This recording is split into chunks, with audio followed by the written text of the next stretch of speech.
El Gran Premio de China ha estado marcado por la degradación y estrategia que ha alzado o sentenciado a los equipos de la Fórmula 1. Esta es la chica del paddock y no olvides seguirme para no perderte ningún tipo de contenido. Hemos cerrado la segunda ronda de la temporada con una carrera bastante dura, hay que decir. Tuvimos la primera carrera al sprint, la cual ya sabéis un poco mi opinión sobre este formato, pero está claro que al menos en Shanghái, en el circuito de China, no es un formato que funcione, al igual que funciona en otros circuitos, como sí que puede llegar a ser Brasil. El Gran Premio de China, primer ronda sprint de esta temporada, ha sido lamentable, sinceramente. O sea, no ha dado ningún tipo de espectáculo más allá de uno u otro que decidieron arriesgar más en pista, pero sigue siendo un formato que no convence porque sobre todo yo creo que ya nos adelantó lo que iba a ser la carrera del domingo. Independientemente de que la sprint la ganase Lewis Hamilton, a que luego la carrera del domingo la ganase Oscar Piastri, es un formato que sigue sin convencerme personalmente. Dejarme en comentarios qué os pareció tanto la carrera al sprint como este formato, que de momento llevamos una de 6, si no me equivoco. La primera carrera al sprint que no nos dio para mucho, pero es que luego la carrera del domingo tampoco fue una maravilla. Y hay muchos que la están avecinando como la peor carrera del año. Al final llevamos dos carreras, la de Australia era el inicio de temporada, no sabíamos muy bien en qué lugar partían los coches, tenía esa condición de que justamente estaba lloviendo. Entonces el Gran Premio de China, creo que todos teníamos esa ilusión quizás de que podía ser una continuación del Gran Premio de Australia. Se ha visto claramente que no, ha sido un tanto aburrido, hay que decirlo, no pasa nada. Hay carreras que son más aburridas, hay carreras que son menos aburridas, hay carreras más estratégicas, menos estratégicas, como ha sido el caso del Gran Premio de China. El que sí ha salido contento este fin de semana es Oscar Piastri. El piloto australiano pudo recuperarse del Gran Premio de Australia de un mal resultado y convertirlo en victoria. Ha ganado el Gran Premio de China de una manera súper sólida. No le hemos visto cometer ni un solo error, preocuparse, ningún tipo de amenaza durante toda la carrera, quizás exceptuando esas primeras vueltas donde no sabíamos si Norris iba a ser capaz de acercarse a Piastri, pero sin duda es un resultado muy necesario para el australiano, teniendo en cuenta que con el coche que tiene es un contendiente principal para la lucha por el título mundial, que actualmente en esa tabla lidera Lando Norris. Un McLaren que no ha tenido rivalidad en lo que es el domingo, pero que la carrera sprint al sábado sí que le vimos con muchos inconvenientes en cuanto a la degradación, en cuanto a cómo gestionaba el coche ese calor de Shanghái. Un aspecto que supieron solucionar del sábado al domingo, ya que en la carrera del domingo nadie les pudo hacer competencia, ni a Lando Norris ni a Oscar Piastri, que fue finalmente el que ganó este gran premio, pero sí que es cierto que Lando Norris, que acabó justamente detrás del australiano, se vio con algunas complicaciones de cara al final de la carrera, en las últimas 4 o 5 vueltas, con un pedal de freno que se iba de largo y al final acaba afectando al chasis. Y aquí hay algo muy importante y es lo que hay que analizar, porque McLaren realmente es un coche muy fuerte, es el coche que ahora mismo está liderando ambos campeonatos, es un coche que está marcando la diferencia. No es una diferencia tan grande como la que sí tenía Max Verstappen con Red Bull en 2023, al principio de la temporada 2024, pero la gran gestión que hizo McLaren tanto de Lando Norris como de Oscar Piastri, por parte de ambos, en cuanto a lo que es la corrección de ritmos, lo que es la degradación de los neumáticos, la gestión de estos, le permitió sobre todo a Lando Norris mantener esa segunda posición, porque Lando Norris marcó distancia con George Russell una vez le adelanta después de la parada, la única parada, que eso también hay que comentarlo, porque eran muchos los que pensábamos que los pilotos iban a ir a 2 paradas, pero conforme vimos que el neumático duro iba y estaba mejorando con el paso de las vueltas, estaba claro que la estrategia correcta era una única parada, lo que se hicieron los primeros 5 pilotos, bueno, incluso más, después de la descalificación de los Ferrari, muchos pilotos dentro del top 10, que al final fue lo correcto. Y este buen ritmo de Norris, después de adelantar a Russell, el cómo se supo mantener a Oscar Piastri marcando distancia sobre el australiano para tener un mejor aire y así permitir una mayor conservación de los neumáticos, fue esencial para que cuando Norris se encuentra en estos problemas de frenos, George Russell no es capaz de cogerle. No porque Russell no tenga ritmo, porque luego las ruedas de Russell sí que estaban más desgastadas, como es lógico, pero esa gran ventana que abrió Lando Norris, ese trabajo previo que hizo el piloto británico le permitió mantener esa segunda posición con la que McLaren ahora mismo lidera, lo dicho, ambos campeonatos y sobre todo el de constructores, ya que como sabéis en Australia tanto McLaren como Mercedes finalizaron empatados a puntos, pero después de este gran resultado del equipo papaya les permite marcar una distancia, si no me equivoco son de unos 20 puntos aproximadamente, lo que aporta una ventaja al equipo McLaren en el caso de que la temporada se complique conforme van pasando las carreras. En tercera posición tenemos que hablar de George Russell, que no pudo llegar a Lando Norris, pero hizo una carrera espléndida. Tanto en Australia, tanto en China, George Russell está haciendo una de sus mejores temporadas. Es pronto, lo sé, es pronto, estamos en la segunda carrera, pero a mí este piloto siempre me ha gustado, me ha parecido muy constante y eso que le llaman Mr. Consistencia, y es por esto. O sea, George Russell no llega a los McLaren. Está bien, no llega por ritmo, pero en el momento en el que Mercedes, ya sea por mejoras de Mercedes que funcionan o por mejoras que a lo mejor no acaban de funcionar en McLaren y se ven reducidos en rendimiento y es Mercedes quien toma la delantera de la temporada, yo tendría miedo de Mercedes, porque George Russell es un tío meticuloso, delicado, muy inteligente en carrera y es un tío que te hace tercero, cuarto, quinto, tercero, cuarto, y te va sumando puntos, y aunque no parece un rival directo, porque si más o menos escuchamos a los periodistas, a la gente del paddock, sobre todo plantean a tres personalidades para luchar actualmente por el Mundial, que son los dos McLaren y Max Verstappen, yo no descartaría del mapa a George Russell. No sé si la gente le está infravalorando, pero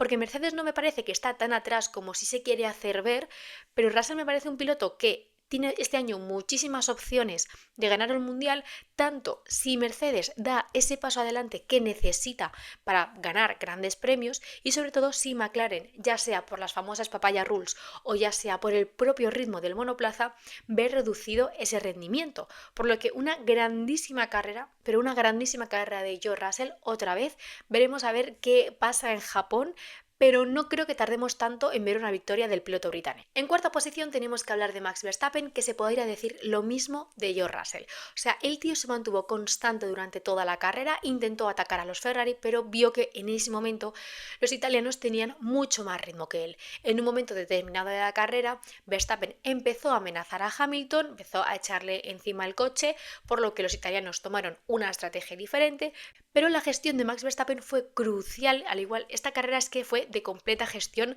fue pura estrategia y los mejores, tanto por parte del equipo como los mejores pilotos, supieron sacar lo mejor del coche, lo mejor, y eso que tampoco es un circuito extremadamente rápido, pero supieron saber controlarse y decir paciencia, que la carrera tiene 56 vueltas y aquí solamente se va a hacer una parada. Y esta es otra de las claves de Max Verstappen este fin de semana. No tenían el mejor coche. De hecho, me atrevo a decir que no sé hasta qué punto colocar al Red Bull como cuarto coche, porque Max Verstappen no nos tiene engañados a todos, pero no es un rendimiento objetivo. No sé si me estoy explicando, no es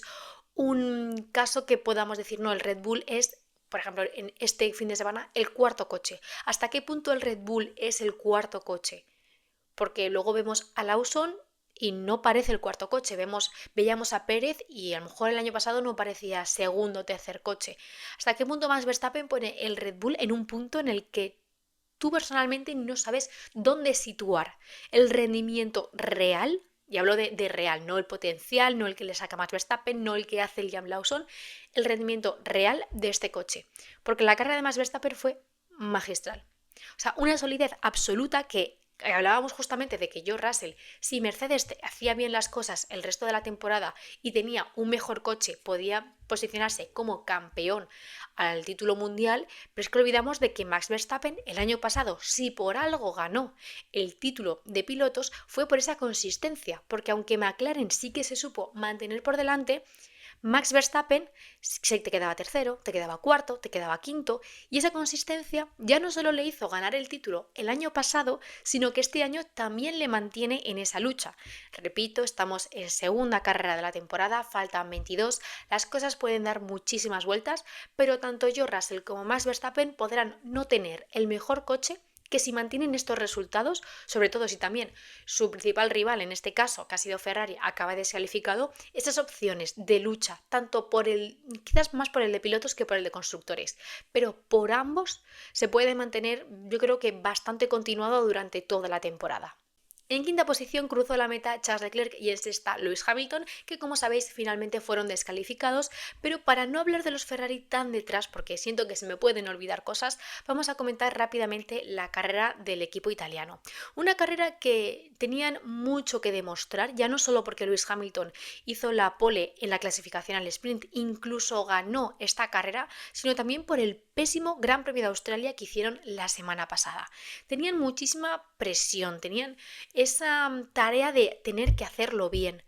No considero que fallaran en estrategia en el caso de Lewis Hamilton, puesto que al final Max Verstappen le iba a adelantar a unas 10-15 vueltas de terminar y era la única opción teniendo en cuenta que tenían más de 20 segundos de distancia con Esteban Ocon, por lo que tenían en cierta manera una parada gratis, por lo que no creo que el error de Ferrari en este fin de semana haya sido la estrategia, cosa que sí que fue el fin de semana pasado, pero el problema de Ferrari que ha tenido es simplemente mala suerte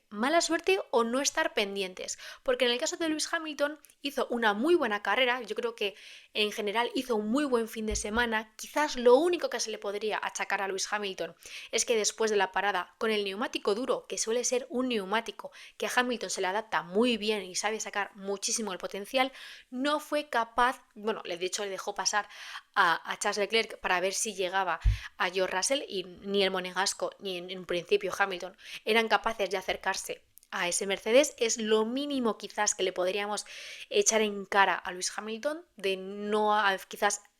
saber hacerlo funcionar este neumático como sí que lo hacía al menos en Mercedes. Pero realmente la descalificación de Lewis Hamilton no considero que sea culpa suya, incluso quizás comparada con la de Charles Leclerc no es casi ni culpa del equipo. Sí, lo podrían haber revisado, lo podrían haber estado más pendientes, pero al final es una cosa de suelo, de que estaba unos milímetros más para abajo. Es algo muy técnico que claramente no se debe permitir, o sea, este error no se debe permitir ni por parte de Ferrari, ni por parte de McLaren, Mercedes, Red Bull, por parte de ningún equipo de la parrilla, pero comparado con la descalificación de su compañero de equipo, Charles Leclerc, que encima hizo una carrera increíble con un alerón roto por ese toque justamente con Lewis Hamilton, que ahí no creo que haya ningún tipo de rivalidad entre ellos, o sea, al final Lewis Hamilton en un principio no sabe ni con quién se ha dado, ahí no veo ningún tipo de roce, ningún tipo de pique, como sí que quizás Charles Leclerc lanzó después de la carrera al sprint, donde decía que sorprendentemente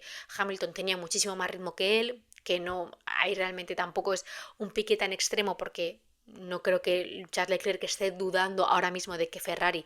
le está dando más potencia a Lewis Hamilton, sería una tontería decir eso en la segunda carrera de la temporada,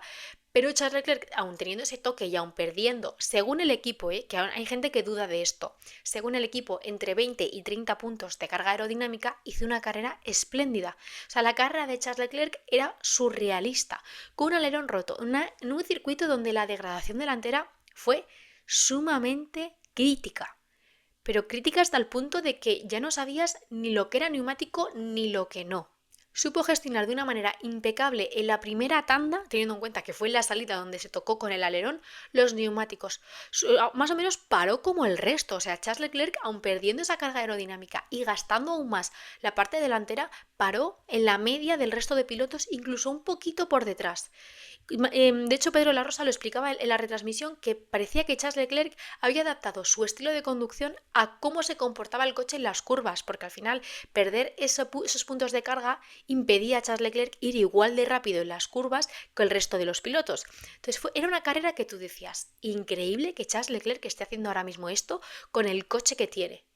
Pero quizás esa ambición, el haber insistido al equipo Ferrari de dejarme pasar, quiero pasar, de que Hamilton me dé la posición, voy a atacar a Russell, tengo mucha más potencia, tengo mucha más velocidad, quizás pecó de ambición Charles Leclerc, porque te das cuenta de que al final le descalifican por gasolina y sumas 1 más 1 y te da 2. Porque la falta de gasolina que tenía Charles Leclerc, una vez terminó la carrera, fue por querer apretar demasiado a Russell, por forzar ya no solo lo que es el neumático o el monoplaza, sino el intentar durante tantas vueltas y él seguir,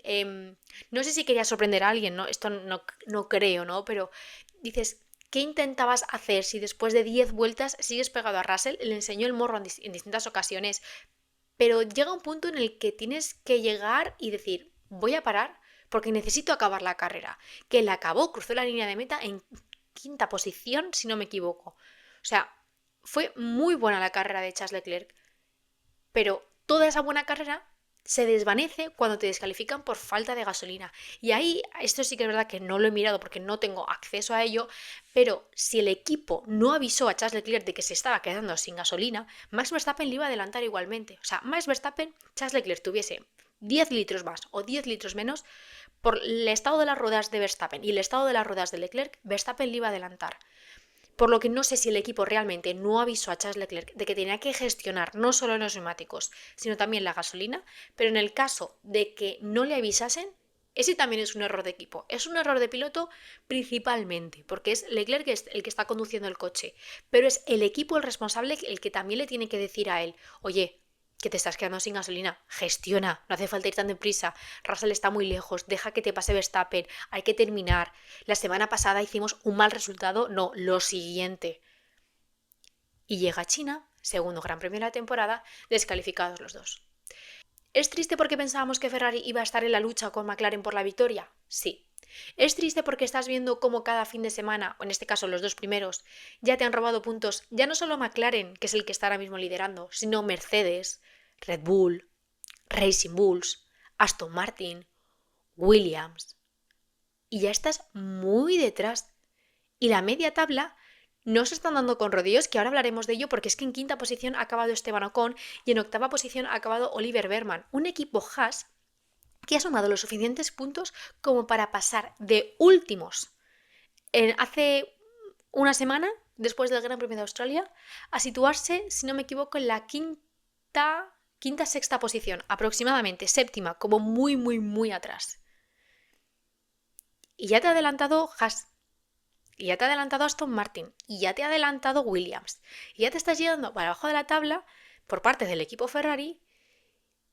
y eso no se lo puede permitir el equipo. No se lo puede permitir en una temporada donde las cosas están igualadísimas. Por mucho que ahora mismo esté ganando McLaren, repito lo que dije hace un par de la semana pasada, de hecho,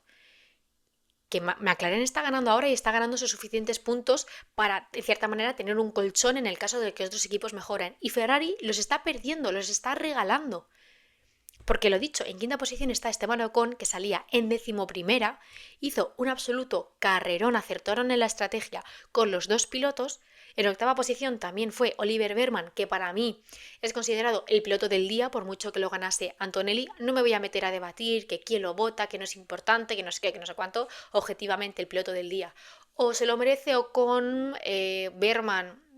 y Leclerc, sin tener en cuenta la descalificación. Los tres pilotos hicieron un absoluto carrerón, pero comparado con Antonelli no fue nada del otro mundo. Y aquí quiero lanzar una, no sé si decir lanza a favor o lanza envenenada, porque la semana pasada hablábamos de que Kimi Antonelli había hecho un carrerón bajo la lluvia, la gestión, que Mercedes también había acertado con la estrategia, wow, Antonelli. Y este fin de semana Antonelli ha estado un poco más desaparecido. La semana pasada hablábamos de Oliver Berman, que se había chocado en todas las sesiones del fin de semana, y hoy venimos a hablar de que Oliver Berman ha hecho un carrerón saliendo desde la P... Creo que se clasificó en Q2, por lo que más o menos estaría entre la 10ª y la 15ª posición, y te termina octavo, que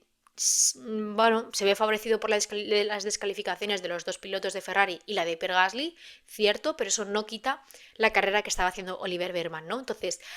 hay que a lo mejor controlar esas expectativas con los rookies, porque un fin de semana te lo pueden hacer bien y al otro fin de semana horrible, e incluso viceversa. Por lo que quizás esto no es una llamada de atención, pero sí que quería mencionarlo porque con Antonelli, yo incluida, se nos subieron muchísimo las expectativas y esta carrera sí que me ha decepcionado un poco, al contrario que Oliver Berman. Entonces, muy buena carrera del piloto británico, la verdad es que me sorprendió, he de confesarlo, pero sin duda es un resultado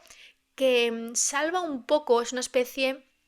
de flotador para Haas, porque tenía pinta de que iba a ser el peor equipo de la parrilla, que iba a ser un Sauber 2.0 y han conseguido un resultado muy, pero que muy bueno. Hablando de Kimi Antonelli, el piloto italiano acabó en sexta posición y no hay mucho más que decir de su carrera de lo que he comentado hace unos segundos. Una carrera bastante normalita por parte del piloto de Mercedes, no hizo grandes cosas, no hizo tampoco grandes maniobras como sí que le vimos en el Gran Premio de Australia, pero a ver, es un resultado que cumple. Lo dicho, también se beneficia de las descalificaciones, pero es un resultado que, teniendo en cuenta cómo están rindiendo otros rookies de la parrilla,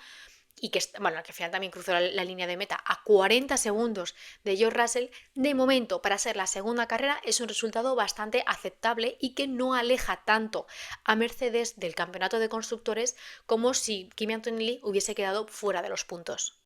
En séptima posición tenemos que hablar de Alexander Albon y es que el piloto de Williams puntuó por segunda vez consecutiva en esta temporada. Un absoluto carrerón, creo que esto ya lo he dicho 8 veces, lo del carrerón, pero es que muchos pilotos hicieron una gran carrera y sobre todo gracias a esa gestión de neumáticos, gracias a esa gestión de la gasolina y no mucho más que decir, o sea, Williams está en muy buena posición ahora mismo. Y respecto al tema de Carlos, aprovecho también para mencionarlo ahora, que si no me equivoco acabó décimo, de hecho puntuó gracias a la descalificación de los Ferrari, pero se vio obligado a parar el piloto madrileño en la sprint, algo que